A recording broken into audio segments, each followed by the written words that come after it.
KPCC ಅಧ್ಯಕ್ಷರ ಹುದ್ದೆ ಬದಲಾವಣೆ ಚರ್ಚೆ ವಿಚಾರಕ್ಕೆ ಸಂಬಂಧಪಟ್ಟಂತೆ ಸಿದ್ದರಾಮಯ್ಯ ಕೆಪಿಸಿಸಿಯ ನೂತನ ಅಧ್ಯಕ್ಷರಾಗಲಿ ದೆಹಲಿಯ ಹೈಕಮಾಂಡ್ ಎದುರು ಡಿಕೆ ಬ್ರದರ್ಸ್ ಹೊಸ ದಾಳವನ್ನ ಹೊರಳಿಸಿದ್ದಾರೆ ಅನ್ನುವಂತ ಮಾಹಿತಿ ಇದೆ. ಕೆಪಿಸಿಸಿ ಅಧ್ಯಕ್ಷರ ಹುದ್ದೆಗೆ ಸಿಎಂ ಸಿದ್ದರಾಮಯ್ಯನವರ ಹೆಸರನ್ನ ಸೂಚಿಸಿದ್ದಾರೆ ಡಿಕೆ ಬ್ರದರ್ಸ್. ದೆಹಲಿ ಹೈಕಮಾಂಡ್ ಎದುರು ಡಿಕೆ ಬ್ರದರ್ಸ್ ಹೊಸ ದಾಳ. ಕೆಪಿಸಿಸಿ ಅಧ್ಯಕ್ಷರ ಹುದ್ದೆ ಬದಲಾವಣೆ ವಿಚಾರಕ್ಕೆ ಸಂಬಂಧಪಟ್ಟಂತೆ ಸಿದ್ದರಾಮಯ್ಯನವರು ಬೇಕಾದರೂ ಅಧ್ಯಕ್ಷರಾಗಲಿ. ಬೆಂಗಳೂರಿನಲ್ಲಿ ಮಾಜಿ ಸಂಸದ ಡಿಕೆ ಸುರೇಶ್ ಕೂಡ ಈ ಮಾತನ್ನ ಹೇಳಿದ್ದಾರೆ. ಈಗಾಗಲೇ ಹಲವರು ಆಕಾಂಕ್ಷಿಗಳಿದ್ದಾರೆ. ಅಧ್ಯಕ್ಷ ಸ್ಥಾನದಲ್ಲಿ ಶಿವಕುಮಾರ್ ಅವರೇ ಇರಬೇಕು ಎಂದೇನಿಲ್ಲ. ಈ ನಿಟ್ಟಿನಲ್ಲಿ ಯಾರು ಬೇಕಾದರೂ ಇರಬಹುದು. ಬೇಕಾದ್ರೆ ಸಿದ್ದರಾಮಯ್ಯನವರು ಬೇಕಾದರೂ ಅಧ್ಯಕ್ಷರಾಗಲಿ ಅಂತ ಡಿಕೆ ಸುರೇಶ್ ಹೊಸ ಗಾಳವನ್ನ ಹೊರಳಿಸಿದ್ದಾರೆ. ಬೆಂಗಳೂರಿನಲ್ಲಿ ಮಾತನಾಡಿದಂತ ಮಾಜಿ ಸಂಸದ ಡಿಕೆ ಸುರೇಶ್ ಹೇಳಿರುವಂಥದ್ದು, ಈಗಾಗಲೇ ಹಲವರು ಆಕಾಂಕ್ಷಿಗಳು ಇರುವಂಥದ್ದು ನೋಡ್ತಾ ಇದ್ದೀವಿ. ಡಿಕೆ ಶಿವಕುಮಾರ್ ಅವರೇ ಇರಬೇಕು ಅಂತೇನಿಲ್ಲಲ್ಲ. ಕೆಪಿಸಿಸಿ ಅಧ್ಯಕ್ಷ ಸ್ಥಾನದಲ್ಲಿ ಯಾರು ಬೇಕಾದರೂ ಬರಬಹುದು. ಸತೀಶ್ ಜಾರಕಿಹೊಳಿ ಇದ್ದಾರೆ, ರಾಜಣ್ಣ ಇದ್ದಾರೆ, ಪರಮೇಶ್ವರ್ ಇದ್ದಾರೆ, ಸಂತೋಷ್ ವಿಚಾರವೂ ಕೂಡ ಇದೆ. ಸೊ ಯಾರಾದರೂ ಬರಲಿ. ವಿಶೇಷ ಸಂದರ್ಭಗಳಲ್ಲಿ ಸ್ನೇಹಿತರು ಊಟಕ್ಕೆ ಸೇರೋದು ಸಹಜ. ಡಿನ್ನರ್ ಊಟಕ್ಕೆ ಸೇರಿದ ವಿಚಾರನ ಕೆಪಿಸಿಸಿ ಅಧ್ಯಕ್ಷದ ವಿಚಾರಕ್ಕೆ ಚರ್ಚೆ ಆಗಿದೆ ಅಂತ ಹೇಳಿ ನಾವೇನು ತಿಳ್ಕೊಳ್ಳೋದಿಲ್ಲ.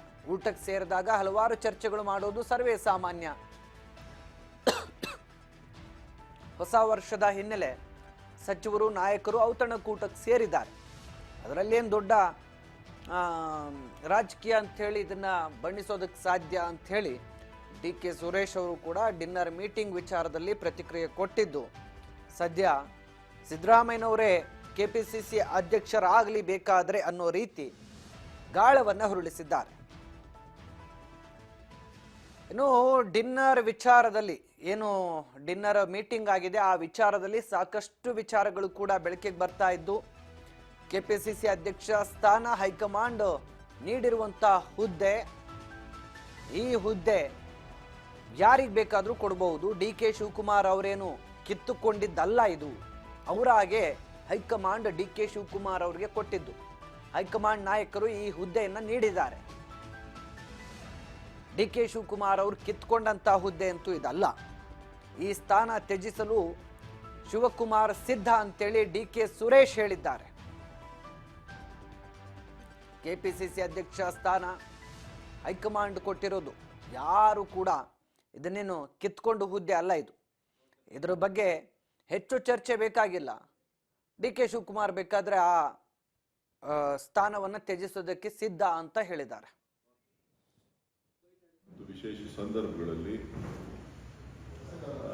ಊಟಕ್ಕೆ ಸೇರ್ತಕ್ಕಂಥದ್ದು ಹಲವಾರು ವಿಚಾರಗಳನ್ನು ಊಟಕ್ಕೆ ಸೇರಿದಾಗ ಕೆಲವಾರು ವಿಚಾರಗಳು ಚರ್ಚೆಗೆ ಬರ್ತದೆ.